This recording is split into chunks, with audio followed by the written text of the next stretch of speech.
आइए ये कहानी सुनते हैं। एक आदमी अपने गधे को लेकर यात्रा कर रहा था। अचानक एक बहुत गहरे खाली कुएं के अंदर ये गधा गिर जाता है। गधा बहुत रोता है बाहर आने के लिए और ये मालिक भी बहुत कोशिश करता है कि कैसे भी इस गधे को बाहर निकाला जाए, लेकिन नहीं निकाल पाता है। फिर मालिक को लगता है ये गधा वैसे भी बूढ़ा हो चुका है, इससे मुझे कोई अब फायदा तो है नहीं और इस खाली कुएं को भी मुझे मिट्टी डालकर भरना ही था।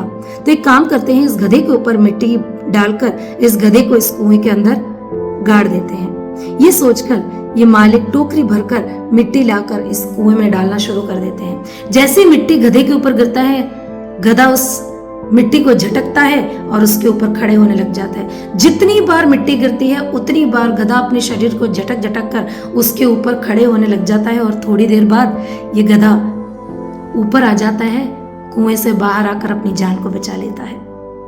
प्रियो, कहानी तो बहुत छोटी है, लेकिन उससे एक बात तो तय है, हमारा जीवन चाहे हम कैसे भी बिताएं, दुख मुसीबत तो आना ही है। हम उससे बच नहीं सकते, ना उसको हम रोक सकते हैं, लेकिन हमें इससे निराश नहीं होना है। क्या आप अभी किसी ऐसे मुसीबत में हैं जिससे बाहर आना आपको बहुत मुश्किल लग रहा है? क्या लोग आपको ताने दे रहे हैं? लोग आपके ऊपर आरोप लगा रहे हैं? क्या वही लोग जिनके लिए आप कभी बहुत प्रिय हुआ करते थे, जो लोग आपको साथ लेकर चलते थे, उन लोगों के लिए भी आप अभी एक मुसीबत बन चुके हैं? या उन लोगों ने भी आपको छोड़ दिया है, आप अकेले हो गए हैं?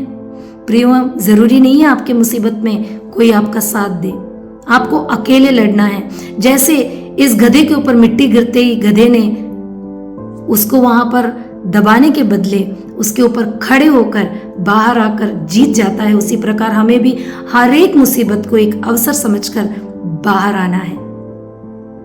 अनुभवों से कह रही हूं, यही लोग हमें परमेश्वर के पास आने में मदद करते हैं। यही लोग हमें बाकी मुसीबतों से भी बाहर निकलने का रास्ता सिखा जाते हैं।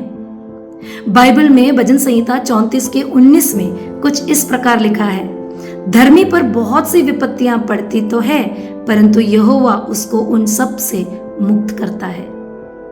जी हाँ, यहोवा उन सब से मुक्त करता है। इसलिए आइए हम यहोवा से बुद्धि समझ मांगे कि जब कोई परेशानी मुसीबत आए, उससे निराश ना होकर उसके ऊपर खड़े होकर बाहर आने के लिए वो हमारी सहायता मदद करे।